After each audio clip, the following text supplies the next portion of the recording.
One nation one election. Here in India, the rumor mills are buzzing. There is talk of one nation, one election.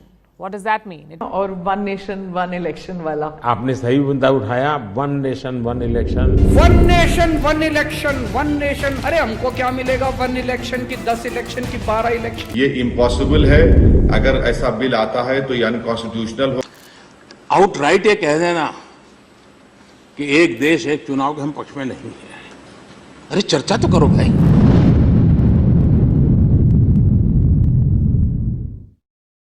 নমস্কার, আমরা ইতিহাস ও পুরাণের পাতায় ফিরে এসেছি আরও একটি ইন্টারেস্টিং ভিডিও নিয়ে।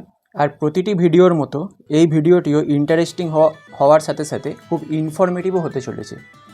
ইনফরমেটিভ কারণ এই ভিডিওটি এমন একটি বিষয় নিয়ে যেটা বর্তমানে ভারতবর্ষে বহুল আলোচিত, বিরাটভাবে বিতর্কিত ও ভারতবাসীর জীবনের সাথে খুব গভীরভাবে জড়িত একটি বিষয়।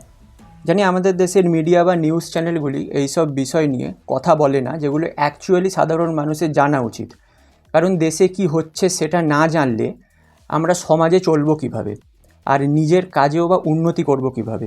কারণ দেশের পরিস্থিতি এবং রুলিং গভর্নমেন্টের প্রতিটি পদক্ষেপের সাথে আমাদের দৈনন্দিন জীবন ওতপ্রোতভাবে জড়িত, তাই নয় কি? তাই কারা এই বিষয়গুলি সম্পর্কে আমাদের অবগত করছে কি করছে না আমাদের দেখে লাভ নেই। আমাদের কর্তব্য হলো দেশের সমাজ, অর্থনীতি, রাজনীতি সম্পর্কে আপ টু ডেট থাকা। আর এই উদ্দেশ্য নিয়েই এই ভিডিওটি আপনাদের কাছে তুলে ধরা। তো চলুন শুরু করা যাক আমাদের আজকের video. One nation one election is harmful for India. Okay, so one nation one election জিনিসটি কী? বহু মানুষ এক কথায় বলে দেবে যে পুরো দেশের সমস্ত রকম ইলেকশন একসাথে একদিনে করিয়ে দেওয়া। না, জিনিসটা সেরম নয়, আর জিনিসটা এত সহজও নয়। বিষয়টি বেশ জটিল, আর সেই কারণেই আমাদের এটি সম্পর্কে বিস্তারিত জানাটা খুবই দরকার, যাতে একটা কমপ্লিকেটেড বিষয়কে নিয়ে সরকার আপনাকে অন্ধকারের মধ্যে রাখতে না পারে, যেটা ভারতবর্ষে নিত্যই হয়ে থাকে। যাই হোক, এই ওয়ান নেশন ওয়ান ইলেকশন নামক জটিল বিষয়টিকে আমরা ধাপে ধাপে বোঝার চেষ্টা করব। হ্যাঁ, এক দেশ এক ভোট, এই কথাটার একটা মানে এটা যে পুরো দেশে একসাথে সব রকম ইলেকশন, মানে লোকসভা, বিধানসভা, পঞ্চায়েত ভোট একই সাথে হবে, কিন্তু তা বলে এই নয় যে একই দিনে গোটা দেশে ভোট হয়ে যাবে। ওয়ান নেশন ওয়ান ইলেকশন বিষয়টিকে বুঝতে হলে আমাদের আগে ভারতের ভোট বা ভোটিং স্ট্রাকচারটা বুঝতে হবে, যা আমরা অতি সংক্ষেপে বোঝার চেষ্টা করব। আমাদের দেশে তিনটি স্তরে বা লেভেলে ইলেকশন হয়ে থাকে। একেবারে প্রথম স্তরে বা লোয়ার লেভেলের ইলেকশন হলো local body election, which include panchayat and municipality election. মানে এই লোকাল বডি ইলেকশনের অন্তর্গত হলো পঞ্চায়েত ভোট, ও শহরের ক্ষেত্রে ওটাই কর্পোরেশন ভোট। তার পরের স্তর হলো state level election, which include বিধানসভা ইলেকশন। মানে স্টেট লেভেল ইলেকশনের অন্তর্গত হলো বিধানসভা ভোট। এই ভোট নির্ণয় করে দেয় যে একটি রাজ্যে আগামী 5 বছরের জন্য কোন সরকার শাসন পরিচালনা করবে। এরপর হচ্ছে national level election, which include Lok Sabha election. অর্থাৎ ন্যাশনাল লেভেল ইলেকশনের অন্তর্গত হলো দেশের সর্বোচ্চ ভোট, লোকসভা ভোট, যেটা দেশের কেন্দ্রে কোন সরকার থাকবে সেটা নির্ণয় করে। এবার আসল পার্ট, এই ইলেকশনগুলো কাদের দ্বারা সঞ্চালিত হয়। তো লোকাল লেভেল ইলেকশন মানে পঞ্চায়েত ও মিউনিসিপ্যালিটি ইলেকশন পরিচালনা করে স্টেট ইলেকশন কমিশন, আর স্টেট লেভেল ও ন্যাশনাল লেভেল ইলেকশন পরিচালনা করে ইলেকশন কমিশন অফ ইন্ডিয়া। এবার ভোটের আগে একটি ইলেকশন লিস্ট তৈরি হয়। এই লিস্টগুলোই আসল জিনিস ভোটের ক্ষেত্রে, কারণ এই লিস্টে ভোটারদের ডিটেল, নাম এবং যাবতীয় ইনফরমেশান থাকে। স্টেট ইলেকশন কমিশন মিউনিসিপ্যালিটি ও পঞ্চায়েত ভোটের জন্য একটা ইলেকশন লিস্ট বানায়, যে লিস্টটা অনুযায়ী এই পঞ্চায়েত ভোট বা লোকাল লেভেল ইলেকশন হয়ে থাকে। আর বিধানসভা ও লোকসভার ক্ষেত্রে ইলেকশন লিস্ট বানায় ইলেকশন কমিশন অফ ইন্ডিয়া। তো এই হচ্ছে ভারতের পুরো ইলেকশন সিস্টেমের একটা জটিল স্ট্রাকচার। এবার আজ থেকে কিছু বছর আগে আমাদের প্রধানমন্ত্রী নরেন্দ্র মোদী, বা বলা যায় আগের লোকসভা ভোটের সময় বিজেপি পার্টি একটি প্রস্তাব আনে, যাতে বলা হয় এই যে আলাদা আলাদা লিস্ট বানিয়ে আলাদা আলাদা সময় সকল স্তরের ইলেকশনগুলি হয়ে থাকে, তার পরিবর্তে গোটা দেশ জুড়ে একটাই ইলেকশন লিস্ট তৈরি হবে এবং সেই লিস্ট অনুযায়ী 3টি স্তরের ভোট একসাথে হবে। অর্থাৎ local level election, state level election, national level ইলেকশনের জন্য যে আলাদা আলাদা লিস্ট এতদিন ধরে তৈরি হয়ে এসছে, তার পরিবর্তে 3টি ইলেকশানের জন্য একটাই লিস্ট তৈরি হবে, 3টি ইলেকশান একসাথেই সংগঠিত হবে। এবার এই ঘোষণাটা করার পর যথারীতি দেশ জুড়ে শোরগোল পড়ে যায়, বিরোধীরা এই প্রস্তাবের বিরোধিতা শুরু করে। কিন্তু বিরোধীরা তো অনেক সময় ভালো কাজেরও বিরোধিতা করে। তাহলে এই ওয়ান নেশন ওয়ান ইলেকশন বিষয়টি আসলে আমাদের দেশের জন্য উপকারী নাকি ক্ষতিকর? আর ভারতের মতো বড় দেশে আদৌ কি এই ধরনের জিনিস ইমপ্লিমেন্ট করা সম্ভব? এইগুলোই আমরা জেনে নেব ভিডিওর পরের পার্টে। এবার বহু মানুষের প্রশ্ন হলো, ভারতে ওয়ান নেশন ওয়ান ইলেকশনের মতো জিনিস চালু করা আদৌ সম্ভব কি না? এক কথায় যদি উত্তর দিই, হ্যাঁ সম্ভব। কারণ এই বিষয়টি ভারতে আগেও হয়েছে। হ্যাঁ, আমাদের দেশে আগেও এই পদ্ধতিতে ভোট হয়েছে।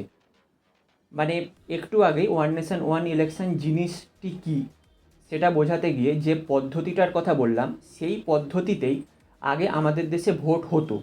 এবার কত আগে? অনেক আগে। 1952 থেকে শুরু করে, অর্থাৎ স্বাধীন ভারতের প্রথম ইলেকশন থেকে শুরু করে 1967 সালের ইলেকশন পর্যন্ত এইভাবেই ভোট হতো।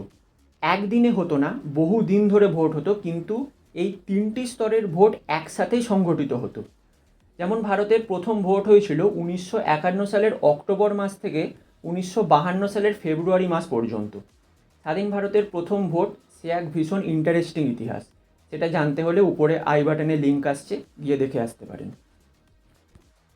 তাহলে আমরা এটুকু বুঝতে পারলাম যে ওয়ান নেশন ওয়ান ইলেকশন নামক জিনিসটি ভারতবর্ষে ইমপ্লিমেন্ট করা সম্ভব।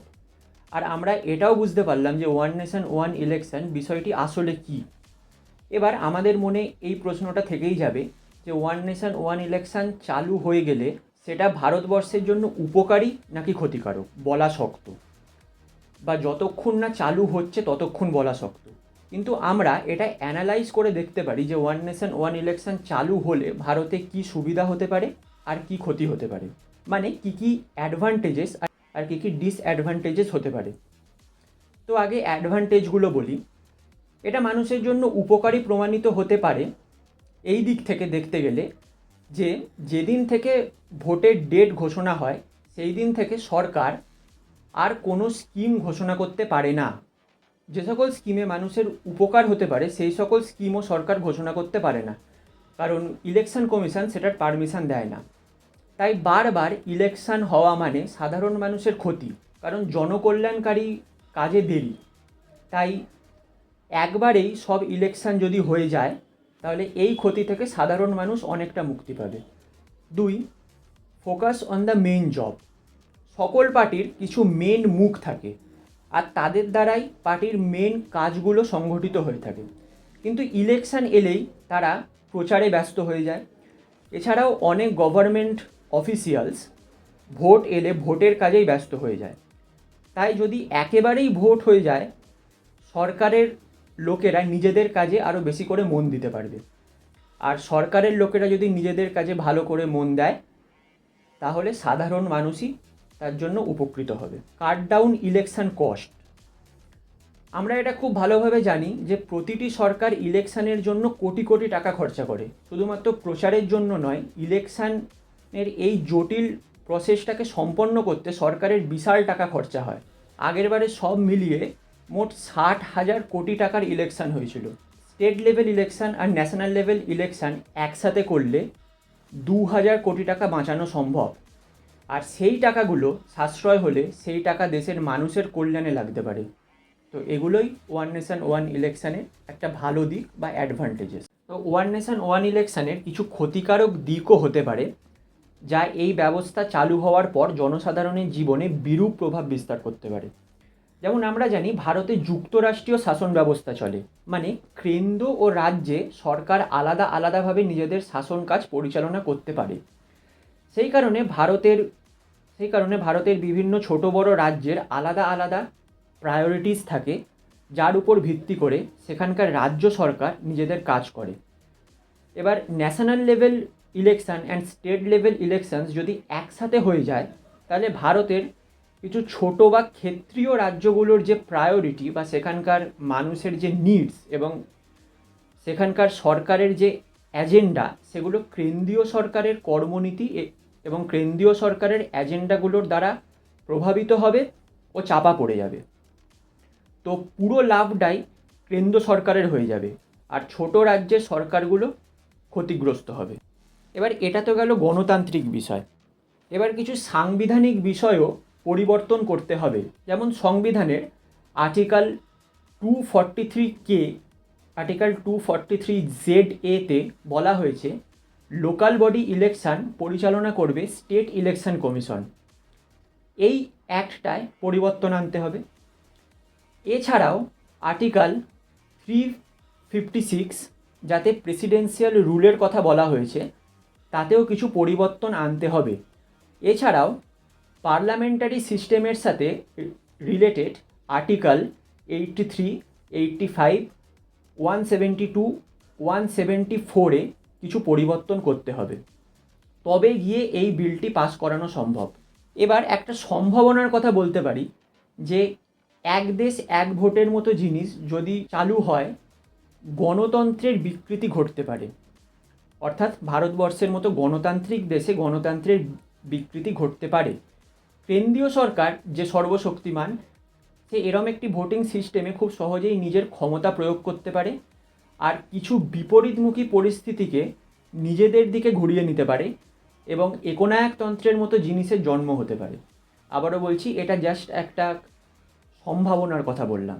আর শুধুমাত্র একটি সম্ভাবনার ওপর ভিত্তি করে কোনো জিনিসকে খারাপ বা ভুল বলা ঠিক নয়। अरे चर्चा तो करो भाई। সো এগুলোই ছিল ওয়ান নেশন ওয়ান ইলেকশনের কিছু ভালো ও খারাপ দিক। এবার এই জিনিসটি যদি দেশে লাগু হয় তাহলে সেটা দেশের ও দেশের মানুষের জন্য ভালো নাকি খারাপ ফল বিস্তার করবে সেটা বিচার করার দায়িত্ব আপনাদের। আমি যতটা সম্ভব তথ্য রাখা যায় আপনাদের সামনে রাখলাম। এবার এ বিষয়ে আপনাদের কি মতামত আপনারা সেটা কমেন্ট করে জানাতে পারেন। ভিডিওটি আর বেশি লম্বা না করে শেষ একটি ইনফরমেশান দিয়ে যাব যে এই ওয়ান নেশন ওয়ান ইলেকশনের কথা বিজেপি প্রথম বলেনি। 1999 ও 2004 সালে ইলেকশন কমিশন অফ ইন্ডিয়া আর 2015 সালে ল কমিশন অফ ইন্ডিয়া এই প্রস্তাবটি এনেছিল। আর এখন বিজেপি সেই প্রস্তাবটিকে ওয়ান নেশন ওয়ান ইলেকশন নামে ইমপ্লিমেন্ট করার চেষ্টা করছে। তো এই ছিল আমাদের আজকের ভিডিও। আশা করি ভিডিওটি ভালো ও ইনফরমেটিভ লেগেছে। আর ভালো লাগলে লাইক করুন। আর এরম ইতিহাস, পুরাণ, কারেন্ট অ্যাফেয়ার্স রিলেটেড আরও অনেক ভিডিও পেতে সাবস্ক্রাইব করে দিন আমাদের চ্যানেলটিকে। আমাদের পরের দুটি ভিডিও নেতাজি ও আজাদ হিন্দ আর নেতাজির অন্তর্ধান রহস্য ভীষণভাবে ইন্টারেস্টিং হতে চলেছে। তো সাবস্ক্রাইব করে পাশে থাকুন। আজকে এই পর্যন্তই, আবার খুব তাড়াতাড়ি দেখা হবে। ততদিন সবাই ভালো থাকবেন। জয় হিন্দ।